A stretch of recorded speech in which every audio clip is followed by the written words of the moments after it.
علی محمد و آل اجمعین واللعنۃ الدائمۃ علی اعداء محمد و آل محمد اما بعد وفقنا اللہ و ایاکم للعلم والعمل الصالحین انشاءاللہ تعالی۔ ایک مرتبہ سب مل کر درود پڑھیں گے۔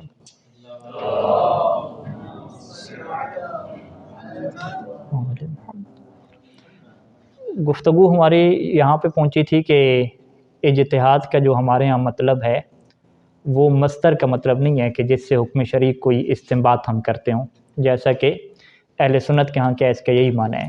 تو لہٰذا وہ کہتے ہیں کہ اگر قرآن اور سنت سے ہمیں چیز نہیں ملے گی تو ہم کہاں سے نکالیں گے؟ اجتہاد سے نکالیں گے۔ یعنی اجتہاد کیا ہے؟ باقاعدہ کوئی ایک کتاب کی طرح کی کوئی چیز ہے، ایک باقاعدہ مصدر اور منبع ہے، اس کے اندر سے کیا ہے ایک حکم ہم نے نکالنا ہے۔ جبکہ ہمارے ہاں جو ہے وہ اجتہاد کیا ہے؟ خود جو ایفرٹ ہے، محنت ہے، کوشش ہے، اسی ہم کوشش کو کیا کہتے ہیں؟ اجتہاد کہتے ہیں۔ اور یہ کون سی کوشش ہوتی ہے؟ استنباط کی کوشش ہوتی ہے کہ آپ حکم شرعی کو جو ہے وہ نکالتے ہیں۔ سید خلیل الرحمن نے اس کی تعریف کی تھی کہ تحصیل الحجت علی الحکم شرعی، ہم اسے اجتہاد کہتے ہیں کہ حکم شرعی کے اوپر جو آپ حجت کو تلاش کرتے ہیں، اسی تحصیل کو ہم کیا کہتے ہیں؟ اجتہاد کہتے ہیں۔ سید سستانی دامت ظل العالی نے جو اس کی تعریف کی تھی مسائل منتخبہ میں، انہوں نے کیا کہا تھا کہ استنباط الحکم شرعی من مدارکہ المقررہ، کہ حکم شرعی کو آپ نے نکالنا ہے لیکن اس کے مدارک پھر معین ہیں، پہلے سے طے شدہ ہیں، ان مدارک سے آپ نے ہٹنا نہیں ہے، انہی مدارک کے اندر سے آپ حکم شرعی اگر نکالیں گے تو اس کو ہم کیا کہیں گے؟ اجتہاد کہیں گے۔ جب مدارک کی بات آئی کہ ہاں جی مدارک کون کون سے ہیں، تو مشہور جو جملہ آیا وہ سامنے آیا کہ جی مدارک ہمارے پاس 4 طرح کے ہیں: قرآن، سنت، اجماع اور عقل۔ قرآن اور سنت پہ تو اعتراض نہیں کیا کسی نے، ٹھیک ہے، حالانکہ وہاں پر بھی کیا اعتراض بننا چاہیے کہ آپ کی جو ہے وہ قرآن سے کیا ہر آیت سے آپ حکم شرعی نکالیں گے، چاہے وہ آیت کیا ہو متشابہات میں سے ہو کہ جس کے قریب جانے کا حکم نہیں ہے، ٹھیک ہے، تو وہاں پر ہم کہیں گے نہیں جی ہر آیت سے تو حکم ہم نہیں نکالیں گے، متشابہات سے ہم نہیں نکالیں گے، ٹھیک ہے۔ سنت کے متعلق کیا سوال نہیں ہوا کہ اگر سنت سے آپ کی مراد جو ہے وہ فقط روایات ہے اہل بیت علیہم السلام ہے، تو کیا ہر قسم کی روایت سے آپ حکم شرعی نکالیں گے، یا وہاں پر بھی کوئی آپ لوگوں کا معیار ہے کہ اس روایت سے نکالنا اور اس روایت سے نہیں نکالنا، یا بس جو بھی کہہ دے قال امام صادق چپ کر کے آپ نے لیتے آنا ہے، یا وہاں پہ بھی کوئی آپ نے معیار رکھا ہوا ہے؟ ادھر بھی کیا سوال نہیں ہوا۔ سوال اجماع اور عقل کے متعلق ہوا، اور سوال نہیں ہوا بلکہ ٹھیک ٹھاک کیا ہے الزام لگا سیدھا سیدھا، اور وہ الزام کیا لگا؟ ایک بہت بڑے گناہ کا الزام لگا، اور وہ گناہ کیا ہے کہ جی قرآن اور سنت سے ہٹ کے یہ سارے لوگ کٹھے بیٹھتے ہیں اور ایک دین کیا بنا دیتے ہیں۔ اس کا نام انہوں نے کیا رکھا ہوا ہے؟ اجماع رکھا ہوا ہے، جیسا کہ جو ہے وہ کچھ مسلمانوں نے پیغمبر اسلام کی شہادت کے بعد یہ کام کیا، جبکہ ہمارے علماء نے اس بات کی وضاحت کی کہ ہمارے ہاں جو اجماع ہے وہ سنت کا حصہ ہے۔ فقط فرق کیا ہے کہ سنت میں واضح طور پہ ہمیں امام معصوم کا فرمان لفظوں کی شکل میں پتہ چل جاتا ہے کہ فلاں امام نے یہ ارشاد فرمایا ہے۔ اجماع میں ہمیں بس یقین اس بات کا ہوتا ہے کہ معصوم اس کے اندر موجود ہیں، ان کے الفاظ کیا ہیں، ان کے جملے کیا ہیں، یہ ہمیں معلوم نہیں پڑ پاتے، بس یہ پتہ ہوتا ہے کہ معصوم اس کے اندر کیا یقیناً شامل ہیں، وہ اس سے ہٹ کے نہیں ہیں۔ اور ایسے اجماعات کی تعداد بہت تھوڑی رہتی ہے، اور ان اجماعات کا جو ہے وہ معصوم کے زمانے سے متصل ہونا ضروری ہے۔ لہٰذا ایک لفظ ہمارے علماء اصول شروع سے استعمال کرتے آ رہے ہیں کہ ہمارے ہاں وہ اجماع حجت ہے کہ جو کاشف عن قول المعصوم ہو، کہ جو قول معصوم سے پردہ اٹھانے والا ہو، تو در حقیقت وہی اجماع حجت ہوگا، اور جس کے متعلق سید سستانی دامت ظل العالی نے استفتاء میں کیا لکھا کہ پس اجماع سنت کا حصہ ہو گیا، سنت سے ہٹ کے یہ کوئی چیز نہیں ہے، کیونکہ اصل حیثیت اور حجیت کس کی ہے؟ اجماع کی نہیں ہے، بلکہ اصل حیثیت اس قول معصوم کی ہے کہ جو اس اجماع کے توسط سے ہمارے لیے کیا ہے؟ معلوم ہوا ہے۔ یہ کیا تھا؟ ایک اجمالی سی بات تھی، ایک نظریے کی بات تھی۔ باقی پریکٹیکل یہ کیسے ہوتا ہے، یہ کیسے پتہ چلتا ہے، اس کے لیے پھر ظاہری بات ہے لمبے طریقے ہیں، اور ایک تفصیلی بحث ہے کہ جس کو آپ کو ریفر کرنا پڑے گا کس کی طرف، کہ علم اصول فقہ کی کوئی بھی کتاب، جیسے شیخ مظفر علیہ رحمہ جس سے ہم اصول مظفر کہتے ہیں، اس میں آپ جا کے تفصیلات پڑھ لیں کہ اس اجماع کو کیسے حاصل کیا جاتا ہے، کہ جس میں آپ کے لیے یہی ظاہر ہوگا کہ آج کل کے زمانے میں ایسا اجماع نہیں ہو سکتا۔ اگرچہ بہت سارے علماء کچھ اس بات کی بھی قائل ہوئے، بہت سارے تو نہیں، کچھ اس بات کے بھی قائل ہوئے کہ اگر فرض کریں کہ تمام امت محمدی ایک بات پہ آ کے اکٹھی ہو جاتی ہے، جمع ہو جاتی ہے، تو چونکہ امام معصوم موجود ہیں، ان کی یہ ذمہ داری بنتی ہے ہدایت کی کہ وہ درمیان میں کوئی ایسا بندہ بھیجیں کہ جو انہیں اختلاف کرے اور انہیں کیا سمجھائے۔ تو لہٰذا ایسا نہیں ہو سکتا کہ تمام امت جو ہے وہ ایک ہی بات پہ کیا جمع ہو جائے اور وہ بات بھی کیا غلط ہو اور انہیں کوئی بتلانے والا بھی نہ ہو۔ یاری بات ہے، یہ تو ہم تصور نہیں کر سکتے۔ امت کا ہمیشہ اتحاد رہا ہی نہیں ہے، ہمیشہ کیا رہا ہے؟ اختلاف ہی رہے. تو یہ کوئی ایک معجزہ ہی ہوگا کہ ان کا جو ہے وہ بغیر قرآن اور حدیث کے کسی بات کے اوپر کیا ہو جائے، سب کا کیا ہو جائے، اتحاد ہو جائے. اور اتحاد بھی ایسا جو سیاسی اتحاد نہ ہو بلکہ کیا ہو، حکم شرعی والا اتحاد ہو کہ سب کہیں کہ یہ جی شریعت کا یہ کیا حکم ہے. تو ایسا آج کل کے زمانے میں کیا نہیں ہو سکتا. معصوم کے زمانے میں ہوتا رہے، ٹھیک ہے، بہت ساری چیزیں کلیئر ہوتی تھی، واضح ہوتی تھی، سارے مسلمان اس کو یہی سمجھ رہے ہوتے تھے کہ نکاح جو ہے وہ بغیر جو ہے وہ سیگے کے نہیں ہو سکتا. جب سب یہی سمجھ رہے ہوتے تھے تو اس کو کیا ہے ہم اجماع کہہ دیں گے. لیکن بعد والا کیا ہے، ایسا آج کل کے زمانے میں کیا نہیں ہو سکتا. یہ کیا تھا، گزشتہ ہمارے دروس کا خلاصہ تھا. پھر گفتگو پہنچتی ہے ہماری جی چوتھا جو مدرک ہے آپ کا عقل ہے. تو آپ لوگ کیا کرتے ہیں جی، عقل سے جو ہے وہ حکم شرعی نکالتے ہیں، اور عقل کی جو کوئی حیثیت ہی نہیں ہے، اس سے تو حکم شرعی نکالے نہیں جا سکتا. لہٰذا انہوں نے کیا اعتراض کرنا شروع کیا کہ آپ جو ہے وہ عقل سے کیا نکالتے ہیں، حکم شرعی نکالتے ہیں. اس کے جو ہے وہ دو جواب آپ دیں گے، ٹھیک ہے. سب سے پہلے آپ ان کو مقدماتی جواب دیں گے کہ بھئی عقل کو آپ بہت ہلکا اپنا لیں، ٹھیک ہے. عقل تو بالکل آپ نے ہلکے ہی لینا شروع کر دے. اتنی عقل بھی کیا ہلکی نہیں ہے. عقل باقاعدہ ایک حجت باطنی ہے، اور اہل بیت علیہ السلام کے فرامین ہیں کہ عقل کے ذریعے سے انسان نے اپنے خالق اور مالک کو پہچانا ہے. اگر عقل ہی نہ ہو تو پھر نہ اللہ ثابت ہو، نہ اس کی توحید ثابت ہو، نہ اس کی کیا اطاعت ثابت ہو، ٹھیک ہے. یعنی سب سے بڑی چیز عقل کیا ہے آپ کو بتلاتی ہے کہ اللہ اور محمد وآل محمد کی اطاعت واجب ہے، ٹھیک ہے. یہ بہت بڑا شرعی حکم ہے نا کہ اللہ کی جی اطاعت کرنا واجب ہے. یہ سارے کا سارا حکم کس کے اوپر کھڑا ہوا ہے؟ عقل کے اوپر کھڑا ہوا ہے. عقل کو آپ باہر نکالیں تو یہ حکم ثابت ہی نہیں ہو سکتا، ٹھیک ہے. وہ کیسے؟ آپ کہیں جی اگر عقل آپ کو اس بات کی طرف نہیں لے کر جاتی کہ اللہ کی اطاعت کرنا واجب ہے تو پھر کون آپ کو لے کر جائے گا، ٹھیک ہے. وہ کہیں گے جی قرآن میں لکھا ہوا ہے اطیع اللہ، ٹھیک ہے، کہ اللہ کی اطاعت کرو. ہم کہیں گے قرآن میں یہ جو جملہ لکھا ہوا ہے اللہ تعالیٰ کا اطیع اللہ، اس جملے کی اطاعت آپ کیوں کر رہے ہیں؟ یہ آپ کو کس نے کہا ہے؟ ٹھیک ہے، جملہ تو لکھا ہوا ہے، اس جملے کی اطاعت کہاں سے ثابت کریں گے؟ یہ تو مرکزی سوال رہے گا. اس کی اطاعت آپ کہاں سے کریں؟ انہوں نے کہ یہ ایک اور آیت ہے، ٹھیک ہے. اور آیت کیا ہے جی؟ وہ اللہ کی کیا کرتے ہیں؟ اطاعت کرتے ہیں. تو اطاعت اچھی چیز ہے، ٹھیک ہے. ہم کہیں گے اچھا دوسری آیت ہے، اس کی اطاعت کہاں سے ثابت ہوگی؟ دوسری آیت تو آ گئی. انہوں نے کہا وہ جی اللہ کے نبی کا فرمان ہے کہ تم سارے جو ہے وہ اللہ کی اطاعت کرو، معصیت سے بچو. ہم کہیں چلیں نبی کا فرمان ہے کہ اس فرمان کی ہم اطاعت کیوں کریں، ٹھیک ہے. اس طرح کیا بنتا جائے گا؟ تسلسل کیا ہے بنتا جائے گا جو کہ محال ہے. آخر پہ آ کے عقل کیا بریک لگوائے گی؟ عقل کہے گی کہ بھئی آپ کا خالق ہے، آپ کا مالک ہے، خالق اور مالک کی کیا کی جاتی ہے؟ اطاعت کی جاتی ہے. تو اگر عقل کوئی نکال دیں تو پھر تو اللہ کی اطاعت ہی کیا ثابت نہیں ہوتی، ٹھیک ہے. اللہ کی جب اطاعت ہی ثابت نہیں ہوتی تو اسے کیا کہتے ہیں کہ اللہ کی اطاعت کا واجب ہونا کیا ہے؟ عقل ہی ہے. سارے علماء جس سے بھی آپ پوچھیں کوئی بھی نہیں کہتا کہ اللہ کی اطاعت کا جو وجوب ہے وہ شرعی ہے. وجوب شرعی اور عقلی میں کیا فرق ہوتا ہے کہ شرعی میں عقل آپ کو رہنمائی بالکل نہیں دیتی، ٹھیک ہے. آپ کو روایت اور آیت کہے گی کہ فجر کی نماز پڑھنی ہے، 5 نمازیں دن میں واجب ہیں، 2 رکھتے ہیں، یہ وجوب شرعی بنے گا. عقل تو یہاں پہ خاموش بیٹھی ہوئی ہے نا. عقل کہے گی میری طرف سے بھلے 3 پڑھ لو، 4 پڑھ لو، اس میں کیا ایشو ہے، ٹھیک ہے. 5 نمازوں کی بجائے 10 رکھ لو، 1 رکھ لو، 2 رکھ لو، کبھی چھٹی بھی کر لو. تو عقل کے حوالے سے عقل تو اس میں کچھ یعنی نہیں ہلچل کر سکتی نا. لیکن اللہ کی اطاعت کا جب مسئلہ آتا ہے تو وہ ٹوٹلی طور پہ عقل پہ کھڑا ہوگا. عقل کو آپ نکالتے جائیں گے تو ساری یعنی اللہ کا وجود بھی ختم، توحید بھی ختم، اللہ کی اطاعت بھی ختم، محمد وآل محمد کی اطاعت بھی ختم. تو لہٰذا عقل کی کیا ہے؟ بہت بڑی اہمیت ہے. تو ایسا تو آپ نہ کہیں کہ عقل بیچاری نہیں جب کچھ کرنی نہیں ہے، ٹھیک ہے.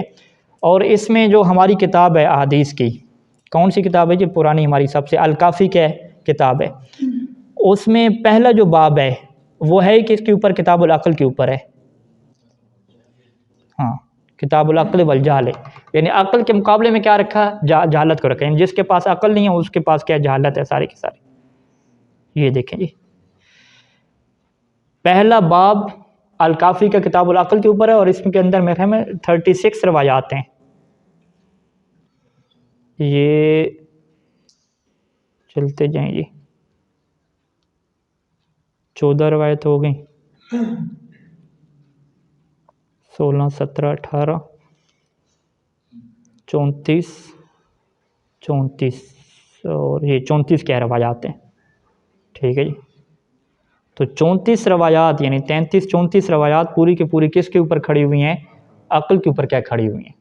اور اس میں آپ روایات کا مطالعہ کریں تو عجیب و غریب قسم کی کیا روایات ہیں. یعنی ایک روایت جو اس میں آپ کو پڑھ کے سناتا ہوں.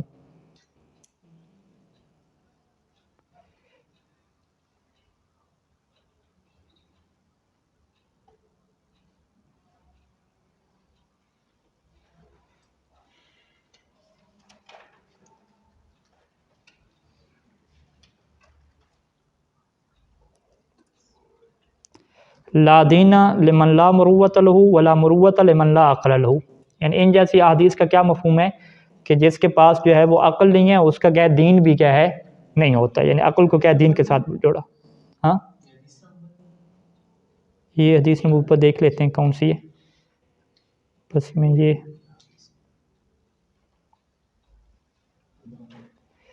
یہاں پہ ہے کہ وَأَكْمَلُهُمْ عَقْلًا أَرْفَعُهُمْ دَرَجَةً فِي الدُّنْيَا وَالْآخِرَةِ، جس کی عقل جتنی کامل ہوتی جائے گی اتنا اس کا دنیا اور آخرت میں درجہ کیا ہے بڑھتا جائے گا۔ ٹھیک ہے جی،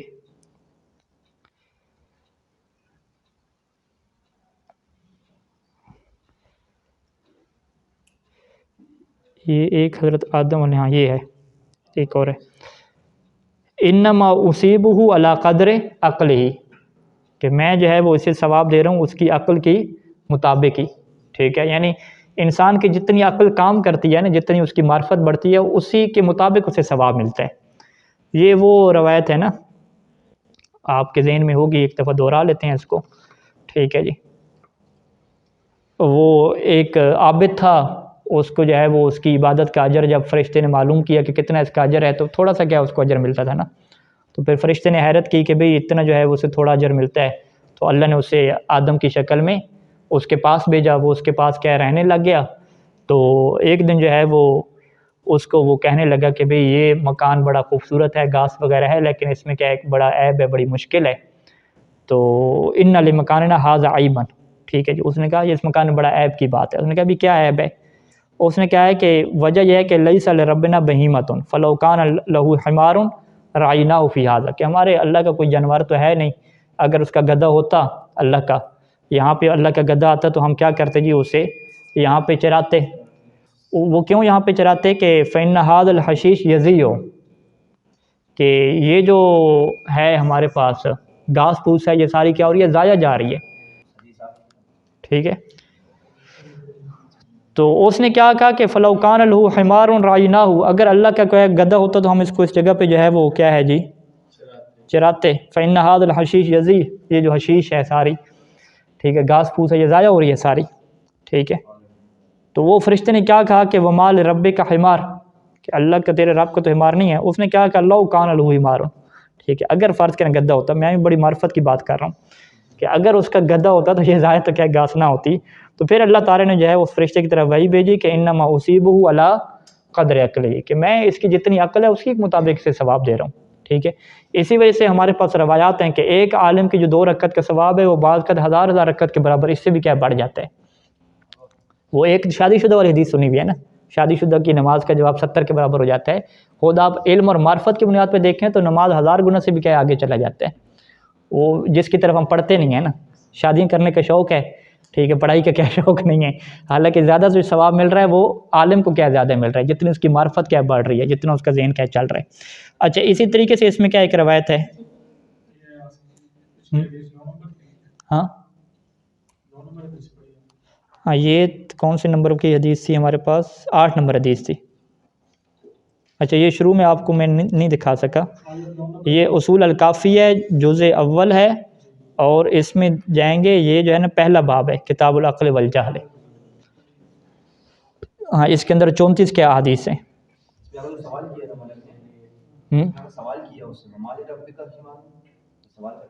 نہیں ما نفی کیا اس نے کہ تمہارے رب کا حمار ہے ہی نہیں، ہاں وہ غلط لگا، وہ تعجب کا لگنا چاہیے تھا وہاں پہ۔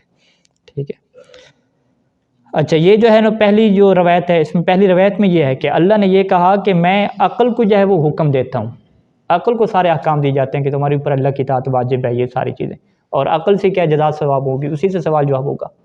تو جس کے پاس عقل نہیں ہے اس کو کوئی شریعت کا حکم نہیں دیا گیا، وہ مجنون ہے، ٹھیک ہے، اس کی کیا حیثیت ہے، اس کی کچھ بھی کیا حیثیت نہیں ہے۔ اچھا، اگلی دوسری نمبر جو روایت ہے یہ یعنی بڑی دلچسپ ہے، یعنی آپ کسی کے سامنے یہ کہیں کہ ہاں بھئی آپ کو جو ہے وہ 2 آپشن ہم دیتے ہیں کہ یا تو آپ جو ہے وہ محمد والے محمد کا فرمان لے لو یا عقل لے لو، ٹھیک ہے، تو وہ کہے گا نہیں جی میں تو کس کو لوں گا جی، محمد والے محمد کے فرمان کو لوں گا، عقل کو کیا نہیں لوں گا۔ حضرت آدم کو بھی اسی طرح کے آپشن دیے گئے، ٹھیک ہے، فرشتے نے آ کے کہا کہ جی مجھے جو ہے وہ اللہ نے بھیجا ہے اور مجھے کہا گیا ہے کہ انی اخیرک، کہ میں آپ کو خیار دوں، واحدۃ من ثلاث، 3 میں 3 آپشن دوں گا، ایک کیا اختیار کرنا ہے۔ فخترہا، آپ ایک کو اختیار کریں، دو کو چھوڑ دیں۔ اچھا 3 آپشن کیا ہیں؟ وہ یہ تھے 3 آپشن کہ پہلی آپ عقل لے لیں، یا دوسرے نمبر پہ کیا حیا، شرم و حیا لے لیں، تیسرے نمبر پہ کیا دین لے لیں۔ ٹھیک ہے، اب آ جائیں ہمارے جو ہے وہ ہم جو لوگ ہیں دین والے، ہمیں کہا جائے کہ یار دین لے لو، دین کیا مطلب؟ قرآن اور سنت، محمد علیہ محمد کے فرامین۔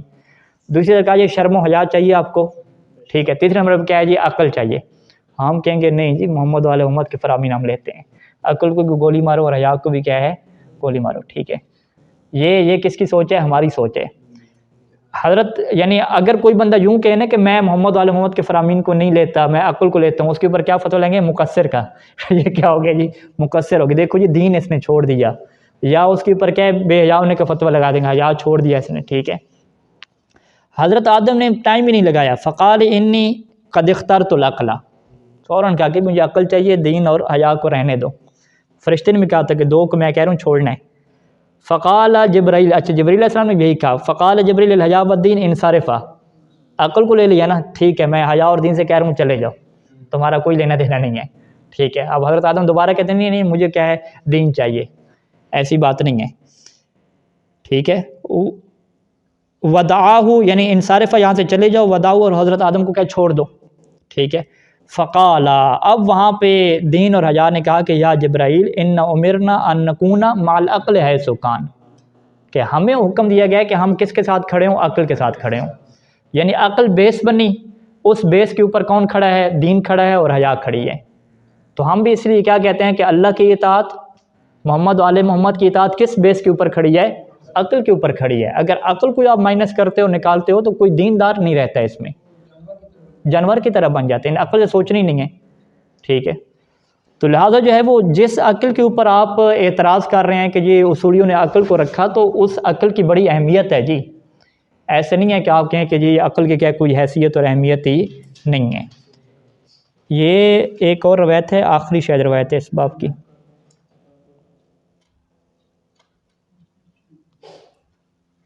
اٹھائیس، اور یہ آپ مطالعہ کیجیے گا، بڑی اچھی اس میں آپ کو روایات ملیں گی۔ یہ ہاں یہ آخری روایت ہے، 34 ہے، 35 نمبر بنتی ہے اس کے اندر ایک، فی حدیث طویل، یہاں سے 35 ہے، یہاں اس کے مطابق ایک نیچے کر کے حاشیہ لگا دیا گیا، کچھ کتابوں میں سے سیدھا 35-36 بنا دیا آرام سے کر کے۔ اچھا، ان اول الامور و مبدأها و قوتها و امارتها التي لا ينتفع بشيء الا به العقل، تمام چیزوں کی ابتدا، بیس، بنیاد، مبدا، اس کی طاقت، بنیاد، کہ جس کے بغیر آپ کچھ بھی فائدہ حاصل نہیں کر سکتے، وہ کیا ہے جی؟ عقل ہے۔ العقل الذي جعلہ اللہ زینۃ لخلقہ و نورا لہم، ٹھیک ہے جی، عقل کو زینت قرار دیا ہے اپنے بندوں کے لیے۔ آگے کیا ہے جی؟ فبالعقل عرف العباد خالقہم، عقل کے ذریعے سے عباد نے جو ہے وہ اپنے خالق کو پہچانا ہے۔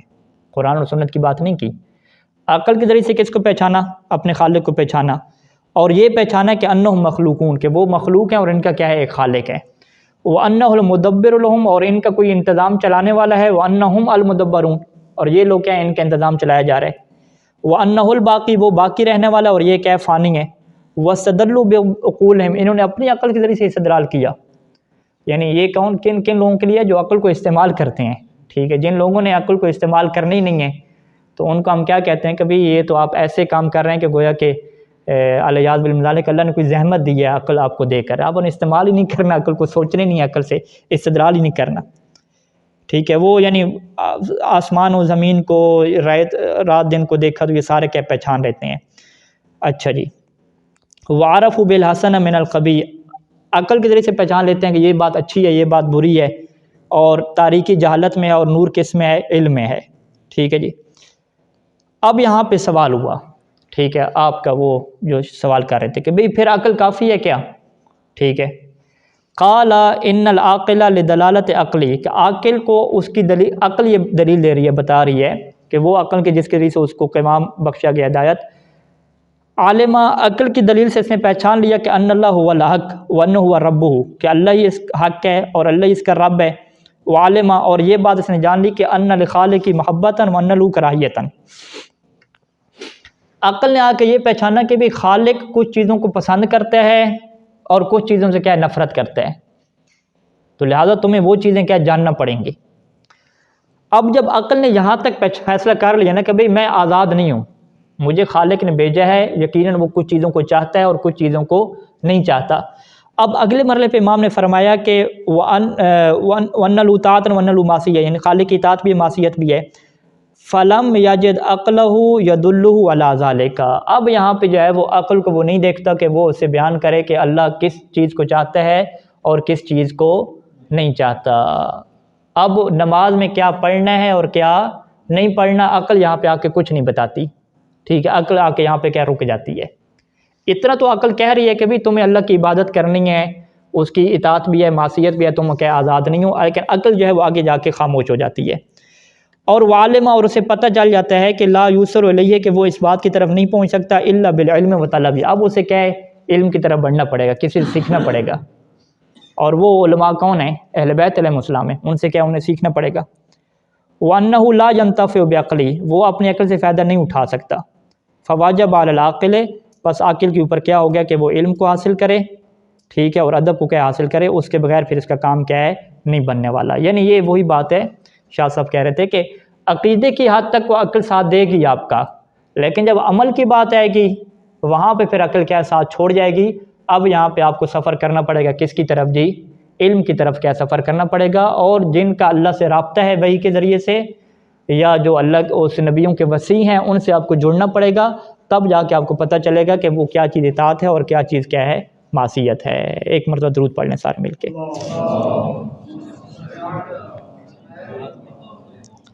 چلیں ہم یہاں تک گفتگو کو کیا ہے فی الحال پہلے پوائنٹ پہ کیا مکمل کرتے ہیں، پھر اگلی گفتگو بعد میں آئے گی۔ یعنی پہلے نمبر پہ ہم کیا کہیں گے کہ بھئی جس عقل کے خلاف آپ جا رہے ہو اس عقل کی حیثیت پہلے آپ کو پتہ ہونی چاہیے کہ آپ کے جو عقیدے کی بیس اور بنیاد ہے، یعنی اللہ کی بنیاد، توحید کی بنیاد، رسالت کی بنیاد، نبوت کی بنیاد، عدل اور امامت، سارے اصول دین کی جو بیس اور بنیاد ہے وہ کس کے اوپر ٹکی ہوئی ہے؟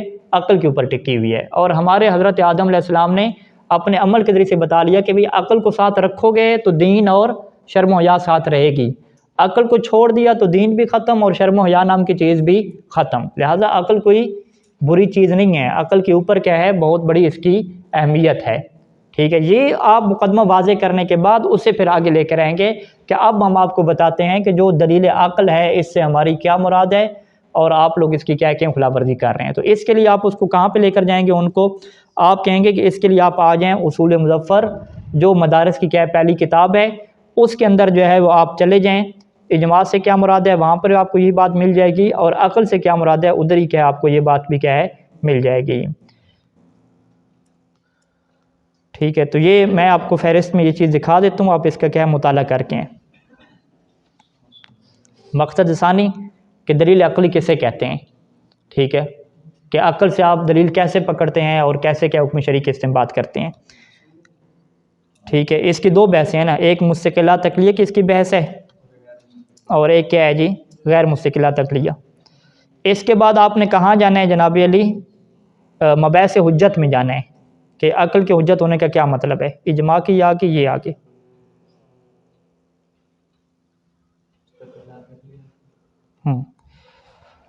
باب رابع آ جائے گا دلیل عقلی وجہ حجیت حکم العقل، کہ یہ دلیل عقلی کیسے حجت ہوتی ہے اور اس کی حجیت کی کیا کیا وجہ ہے۔ تو ان دو باتوں کا مطالعہ کریں گے تو جو خلاصہ آپ کے سامنے آئے گا وہ یہی آئے گا کہ عقل مستقل حیثیت میں کوئی حکم شرعی ثابت ہی نہیں کر سکتی، اس بیچاری کے پاس ایک ہی حکم ہے کہ عدل حسن ہے اور ظلم کیا ہے کبھی ہے، اس کے علاوہ کوئی اور حکم اس کے پاس صلاحیت درک کرنے کی صلاحیت نہیں ہے۔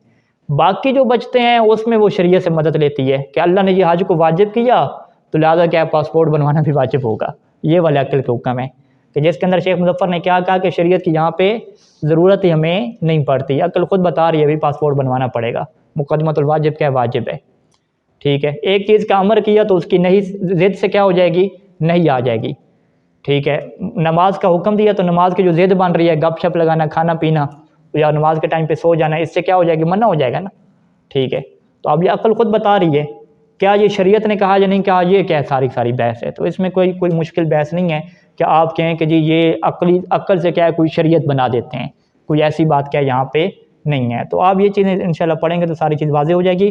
خصوصاً یہ مباحث حجت میں کیا یہ بحث پڑھیں، کیونکہ یہاں پہ انہوں نے اخباریوں کو کیا چھیڑا ہے کچھ، کہ اخباری جو اصولیوں کو کہتے ہیں کہ تم عقل سے حکم شرعی بناتے ہو، تو وہ اصولیوں کے کیا عقل سے کیا مراد ہوتی ہے۔ وصلی اللہ علی محمد و آلہ اجمعین۔